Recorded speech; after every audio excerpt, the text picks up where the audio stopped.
What things have changed in the funeral profession from when you started until now? Well, back when I first got out of mortuary school in the early 80s, we barely did maybe one cremation a month. Now it's almost a third of our business. So I'd say the cremation industry has really increased in our business. How has visitations changed in the time you've been in this profession? Back when I got out of mortuary school, basically every funeral had a visitation the night before, usually went all the way up till 9 o'clock. Now, probably half of our burial funerals, traditional burial funerals, we have a visitation an hour prior to the funeral. What is your opinion about distance education? Well, having gone through it with my daughter, Laura Beth, she did not excel well in that, not being in the classroom environment. So just based on her performance, I would say it's probably, each individual probably has their strong suits, and her needing some classroom guidance, I would say, just based on each individual student. What qualities do you think a funeral director should have?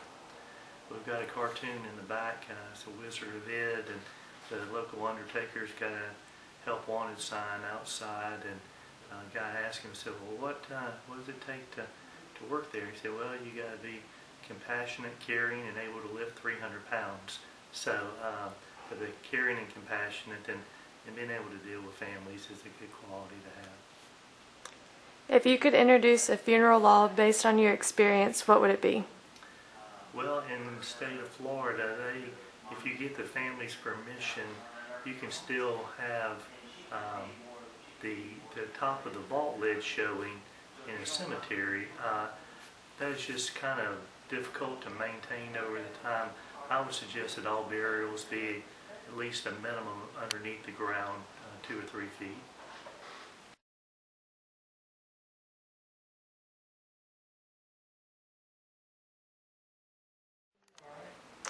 What is something that you learned while in school that you've continued to use throughout your career?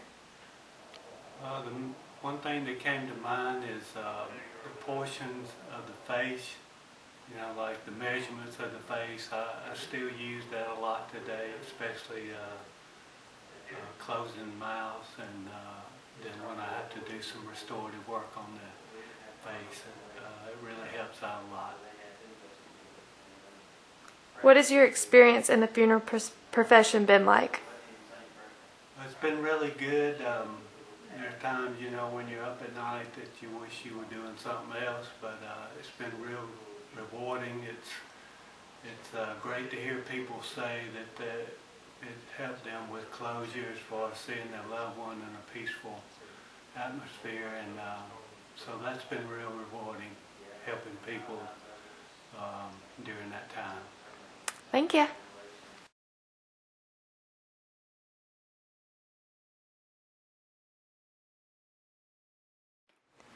What was your apprenticeship or training like?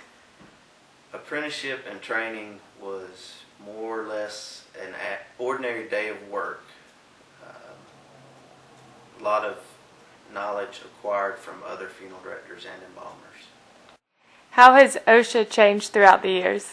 I have learned that OSHA is really out there. At my previous employer, I had to do an actual embalming in front of OSHA representatives, finding that they are very interested in the levels of formaldehyde that embalmers are being exposed to.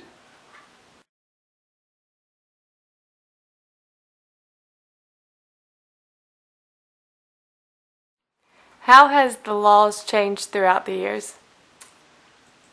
I would say the laws have gotten more and more strict for the past few years. I've only been a licensed funeral director for the past 10 years, and I can tell just in my short experience that the rules are getting more and more strict as far as having to get all the family to sign cremation paperwork, the funeral home having to keep records longer, having to get more records, signatures required by everyone,